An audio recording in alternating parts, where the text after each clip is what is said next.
Hey, what's up, and welcome to this episode of EST, the podcast for established church leaders by established church leaders. My name is Josh. My name is Sam, and Josh, I want to thank you for giving to the Lord. Thank you. That is such a... Have that I song ever is... told my Ray Boltz story, my dad's Ray Boltz story? Given So, to the Lord. Go ahead. Ray has an interesting story that I just won't get into, but he was singing at an event. My dad was speaking at the event, just happened to be that way. And after my dad was done, he came up and gave my dad a giant hug and said, "Thank you, Tom, for giving to the Lord." So that. That's hilarious. That song is so cheesy, so corny, but it still gets me in the feels. It's there. It's part of my spiritual life. It was something that people sang to death. It's like that one and Mary Did You Know, both don't bother me and I like them just fine. So you can get over it. They're if you don't want to listen to it, change the channel. Darn it. I kind of like Mary. I kind of like Mary. Did you know? I'm all right with that one. Yeah. I just, I'm just more people who think they're just too cool for everything, and that's really what it is. But speaking of things that are old, we're going to talk today after we do our sponsor about an old school habit of 7 cards that each pastor should be handwriting. So we're going to get into that. It's a little bit different because I'm famously anti anything analog, but I'm a big fan of handwritten cards. So, but first, let's talk about the digital friend and partner you need at your church. Yeah, certainly not old school. Maybe old school work ethic. Let me put it that way. Boy, it's great, but a lot of new school technology. You can't go wrong with church teams. Longtime sponsor of the show. And they do a ton for churches of all sizes. They've got text to church. They got all sorts of applications for membership or check-in, email, online giving, scheduling volunteers, groups, giving. They do it all. What they do is they bring all of this under one umbrella. And I think that's one of the benefits of church teams is, you might have several applications. What church teams can do is to bring them all together. And they really do it better than anyone else. They offer value without compromise. They are the world-class leader when it comes to technology for the church. Their pricing is great as well. You might think, because we play them up so much because they're so good that they might be pricey. They're not. They have scalable pricing systems for the church. So if you're a smaller church, it doesn't cost as much. And if you're a larger church, they can grow with you. So their whole system is scalable. It's a great way to go.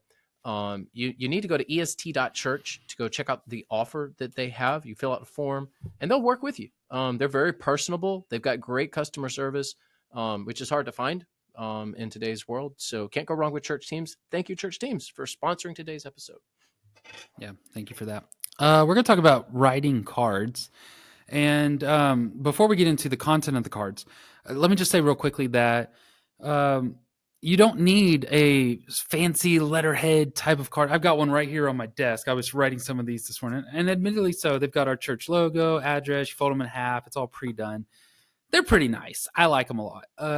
But for most of my ministry, I just run down to Hobby Lobbies or the Target.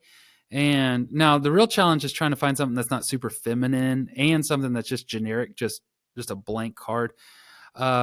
Mardell's or some sort of store like that might have something. Amazon will have stuff. Just get you a card. If you are thinking about ordering something, think about a postcard. Design a postcard up, because the things that we're going to tell you here are generally really just small notes, and the postcard stamp's cheaper, so it's going to hit your budget there a little lighter. All right, so 7 cards that pastors should be writing, or you should consider. The first one, Sam, thank you. I mean, that's obvious, right? Well, it is, but how many times do we actually follow through?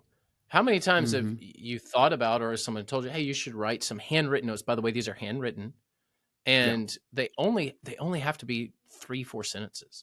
It doesn't have to be long. The point is that you are recognizing somebody for something that they did, and you want to thank them.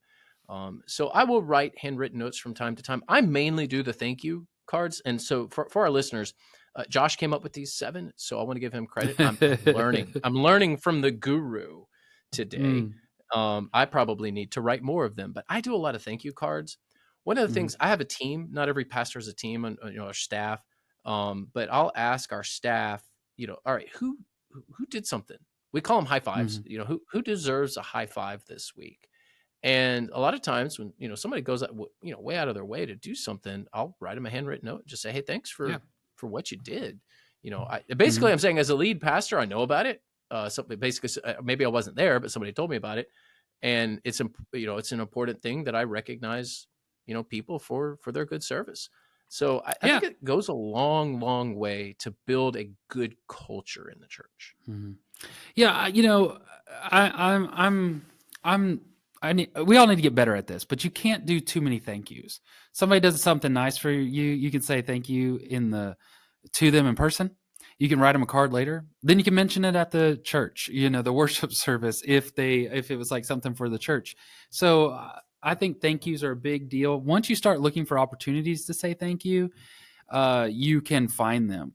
What I would encourage you to do is just set aside card writing hour in your week, say Thursdays at 3. That's when I write cards. And then you can make your little digital to-do list and say, hey, don't forget a thank you card to so-and-so. I've even written thank you cards to staff for doing staff things. It shows a little bit more effort there. So thank you cards. Thank Second you for card. just doing your job. This is what we pay Yeah. you to do. Is that what it Yes. says? No, but it is appreciated. All right, second card. And this one, at different stages of my ministry, I've done and not done, just depending on the church and the system. But visitor, hey, thanks for visiting with us. If there's anything, hope to see you Sunday. That kind of thing. If that was a postcard and that is all you wrote, I'm really glad that you guys worshiped with us. If you have any questions, here's my email, and I'll see you next Sunday. That's not a bad, especially if your church doesn't have a visitor follow up strategy. That could be an easy, just right there, you're done.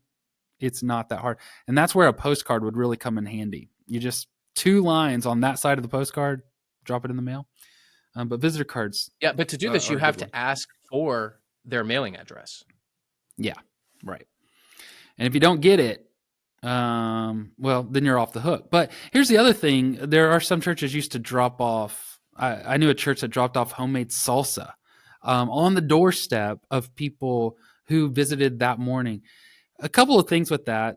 There's certain generations like millennials that just really don't like that. They don't like people showing up to their house. It's a proven fact. They don't like it. The other thing is there's a lot of people that don't ever use their front door. They just go in through the garage or there's a side door.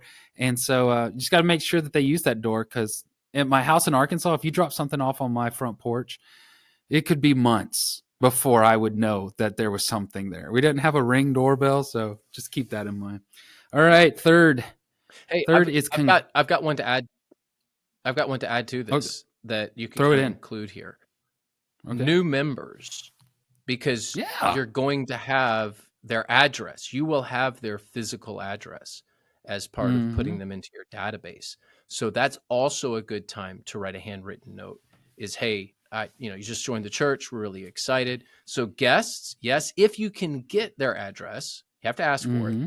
and a lot of people will Mm-hmm. give it to you.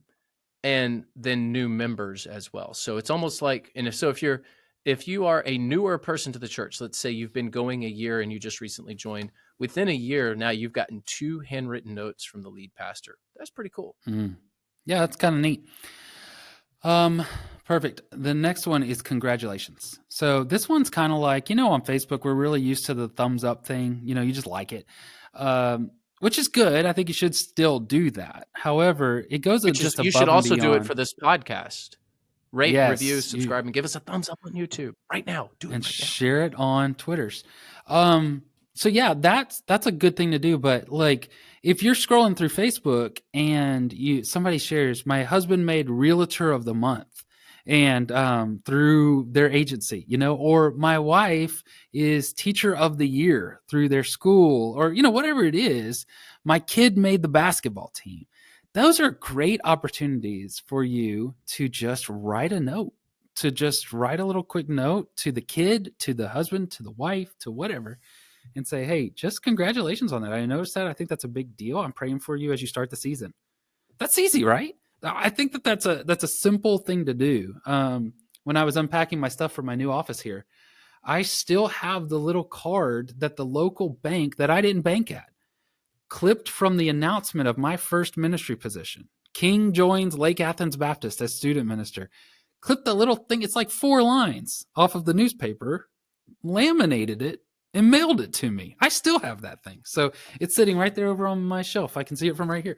So there's just something about little things like that that work. So, yeah, you got something? I always have something, but we also have another card. So why don't Yeah. you why don't you tell us what the next card is? Bereavement. All right, so this one takes a little bit more planning. I've done this for years. When I was moving here to this church, a friend of mine, Jarrett Stevens, down at Champions Force in Houston, he actually gave me the same suggestion. So I felt like, I felt like it was okay before, but now I feel like it's smart since Jarrett does it as well. But one of the things that you could do is have somebody in the church, maybe if you do have like an administrative assistant, or maybe you need to keep up with this yourself, is throughout the year, of course, you're going to handle funerals and stuff like that. Jot down the name and the lost loved one of everybody who loses somebody during the year. Because we well know that the holidays, especially Christmas, are particularly hard when you're going through the holidays without that loved one. And so somebody could have lost a spouse in February, but they're re-grieving it in December. And they're probably going to grieve it the rest of their lives, but particularly at that point. And so there has been no other thing I have done in ministry that gets more mentions later on in the years. One time, Pastor, you did this, than this habit right here of every year. Write a quick note that says, I am praying for you. I'm sorry you lost your husband. I'm sorry you lost your mother. I'm sorry you lost your son-in-law, whatever it is.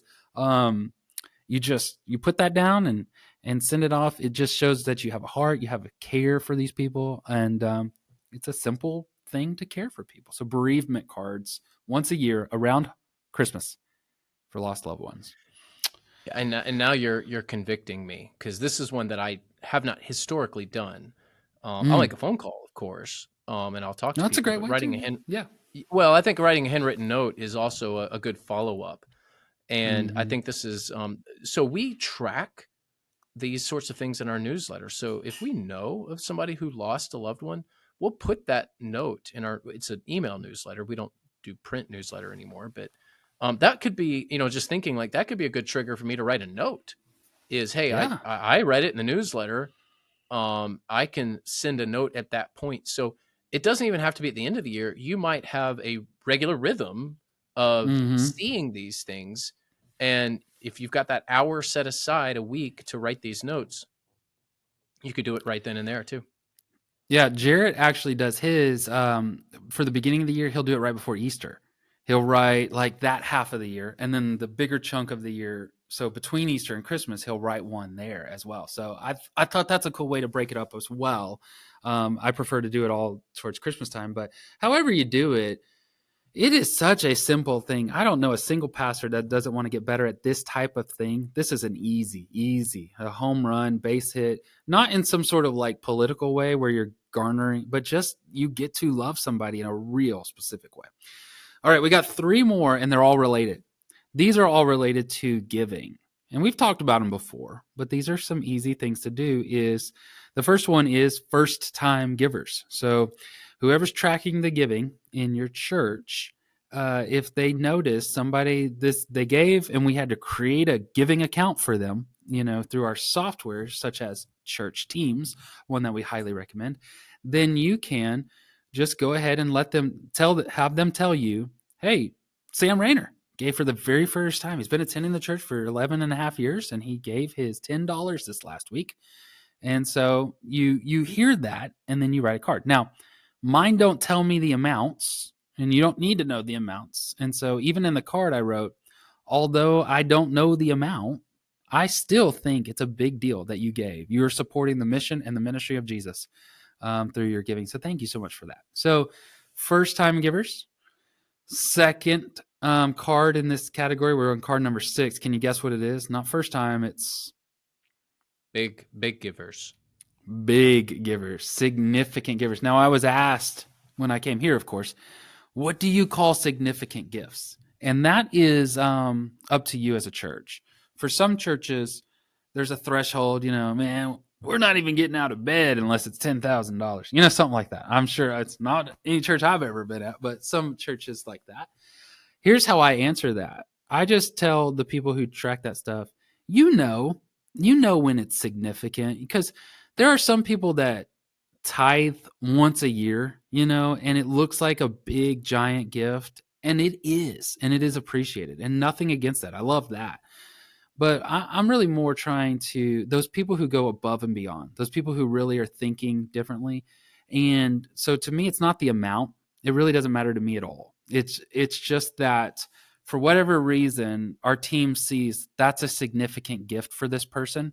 And so they let me know. And that's when I'm going to shoot that out, a card. Again, although I do not know the amounts or the details, I appreciate your thought for our church and the ministry there. So that's a thing to do. Unpack that just a little bit more, because I'm sure that there's some listeners who are, going to push back and say, well, when you get to giving, that can be a very sensitive subject. And if I start writing notes, then, is that viewed as politicking or playing favorites? And so what do you write in the note to guard against the perception that it could be politicking or playing favorites?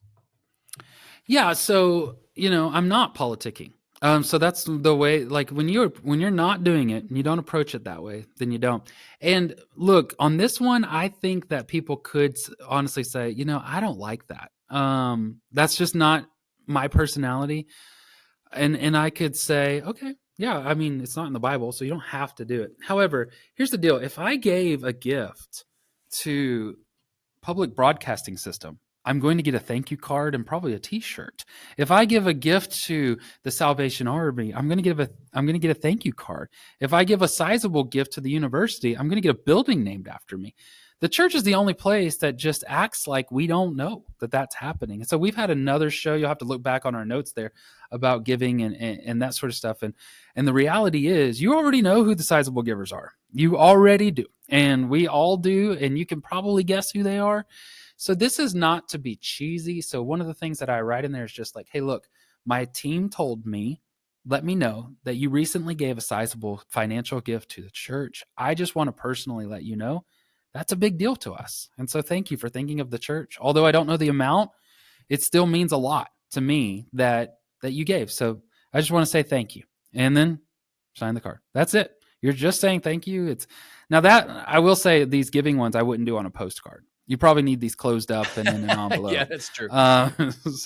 But that's again, you could go both ways, but yeah, that's what I like the idea. I mean, we have neglected to treat giving as an act of worship, and we've neglected to treat giving as part of discipleship. And it's almost become this hush hush quiet thing you shouldn't know. And while I really have no desire to know who gives what, when just looking at line items, one by one in the church, I have zero desire to do that. And I don't do that. I don't know who gives what. I think that we have wrongly neglected giving as an act of worship and giving as a discipleship mechanism in the church. And the reason I know that is just facts. If you go back 30, 40 years, churches used to get well over half of all charitable contributions. But the churches, while charitable contributions are up, manyfold in the last 30 years, the United States is giving more, not less. Charitable giving is way up, but the church has received just a much less percentage, a smaller portion of that overall giving. And I think part of the reason is we don't do stuff like this. If you don't ask, you don't get. If you don't encourage, you don't get. If you don't talk about it, if you don't do anything with it, if you're just silent about it, then people aren't going to give. Why would they? There's no reason to give. I was an adult. Well, I'll put it this way. I was a pastor before I was ever at a church that thanked people for giving. My entire life, I've been at a church that talked about people giving. that they should give, that it is their responsibility to give, that God requires that they give, and to various degrees of guilt-laden messages. However, then we're like, no, then at this point, but we can't say thank you about it. Say thank you. Say that, and it means a lot, and you stress a lot because there's not finances there. And I'm telling you, your giving is going to, people like to be told thank you. And it was an effort of worship. It was an effort of contributing to the church. If I walked in and I saw somebody out there mowing the yard just out of the goodness of their heart, they were taking care of the yard. But I thought to myself, well, I can't tell them thank you because then it's like awkward. They're just supposed to be worshiping. I shouldn't say thank you for that. Well, that's my same logic on this. Some people have the Midas touch. They just make money and they're good at it. They're good at money, managing money and stuff like that. And they're the people who can contribute financially large. I think the church just misses them a lot because we don't handle money the same way they handle money. To them, money's not a dirty secret. It's a resource. It's a tool. And so if they are blessing the church with that, then you should say, thank you. And that's really all I'm saying to it. Is thank you. And you are spot on with people who are gifted with generosity. I do believe it is a spiritual gift. And those who are, and I don't want to speak for everyone because everybody's different, but I've been in this long enough and I've seen it long enough to be able to say that there is a sizable portion of those who are gifted with generosity who treat money exactly the way that you're saying. It's just a tool. It's a mechanism. They're really good at it. And if you don't talk about it, you're in essence silencing what they are really, really good at. And so why would they give to you if you're the one who is silencing the thing that they're good at? So you do have to. Now you may say, well, I don't want to write cards in this way. I've got a better idea of how to thank them. Well, that's fine. Perfect. We're just go for it. We're just trying to give you some ideas, some tips here. I do think it's wise. First time gifts, big gifts, but you've got one more. I do. And before I share this category? I want to give credit where credit is due. Michelle Curran is our financial services coordinator. So she's one of our staff here. I did not come up with this. So she has heard our podcast before. She knew that I would eventually ask her about how we are recognizing and thanking first-time givers and big givers. She knew it. So when she came in to sit down in my office and we started talking about things, she says, yes, I heard that. She was the one who says, what do you mean by significant gifts? What do you want? And all that kind of stuff. Then she sort of like, she says, well, I've got this other idea. And I was like, well, great. What is the other idea? She says, what about kids? And I'm telling you, I was like, that is a genius idea. She says, they'll take their money. Often it's coins or it's a few dollars. They'll put it in an envelope. They write their name on it.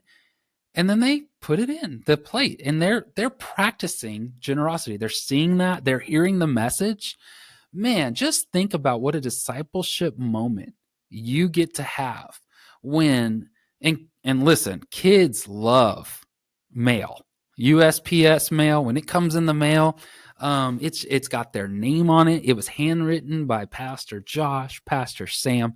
That's just a big deal to them. And so when they open up a card that says, hey, one of my coworkers, and I try to change the language here, in an adult, I might say you financially contributed in a significant way. I might say to a child, I'll say, look, one of my coworkers told me that you gave some money to the work that Jesus is doing in our church.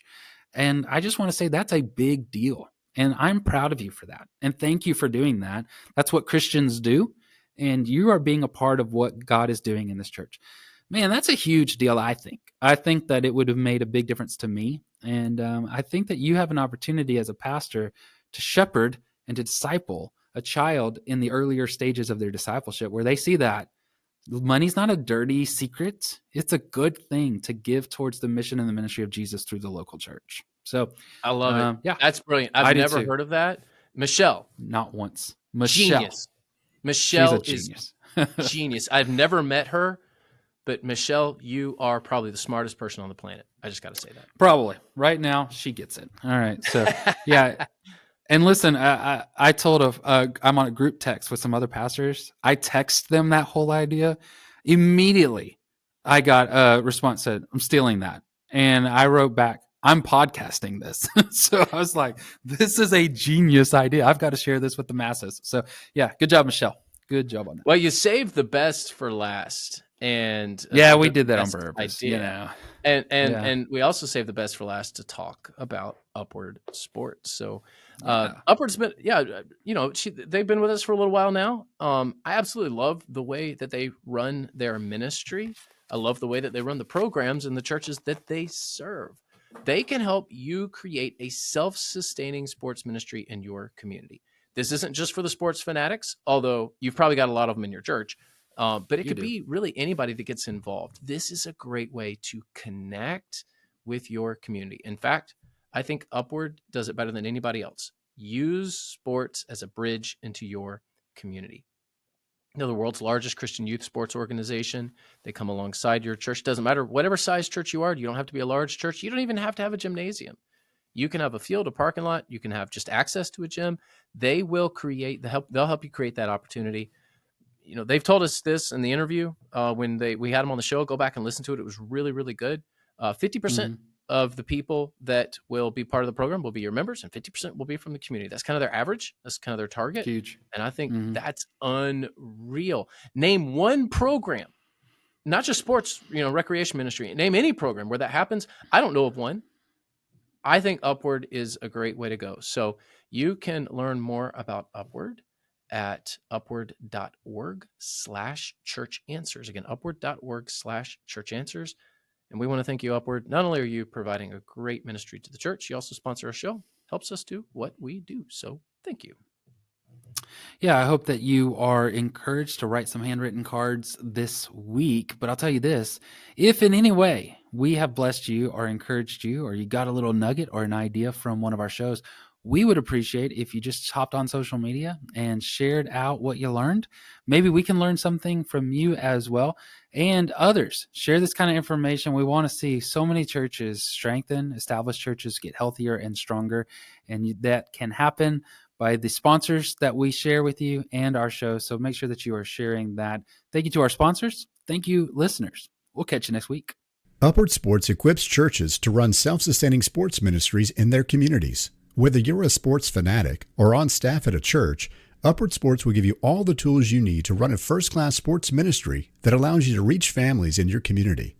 Upward Sports offers basketball, soccer, flag football, cheerleading, volleyball, baseball, and softball through league and camp offerings. At Upward Sports, we want to help your church make a difference and give you increased opportunities to share the gospel. Learn more today at upward.org/church answers.